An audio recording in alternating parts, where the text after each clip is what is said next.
మొత్తం కాంగ్రెస్ మనకు ప్రధాన శత్రువు. మీరు ఒక్కసారి చూడండి, మొత్తం చరిత్రను తీయండి. 1957 గాని, 1969 గాని, 2001 గాని, 2009 గాని, 2014 గాని, అన్నింట్లలో ఇప్పుడు 2024 గాని, అన్నింట్లల్లో ప్రధాన శత్రువు కాంగ్రెస్ మన తెలంగాణకి. కాంగ్రెస్ పార్టీ మన నిండా ముంచింది. ఉన్న హైదరాబాద్ స్టేట్ ను ఏపీతోని కలిపింది కాంగ్రెస్. అన్యాయం జరుగుతుంటే చోద్యం చూసింది కాంగ్రెస్.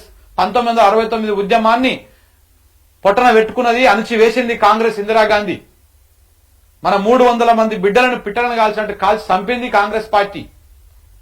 2001 ఉద్యమం వచ్చినప్పుడు ఈ ఉద్యమంలో ఒక పార్టీ తెలంగాణ కోసం ఫైట్ చేస్తుంటే ఆ పార్టీని పురిట్లోనే చంపాలని ప్రయత్నం చేసింది కాంగ్రెస్ పార్టీ, నాటి వైఎస్ రాజశేఖర రెడ్డి. ఇట్లా ప్రతి అంచెలు ఎక్కడైనా సరే కాంగ్రెస్ పార్టీ తెలంగాణకు ద్రోహే.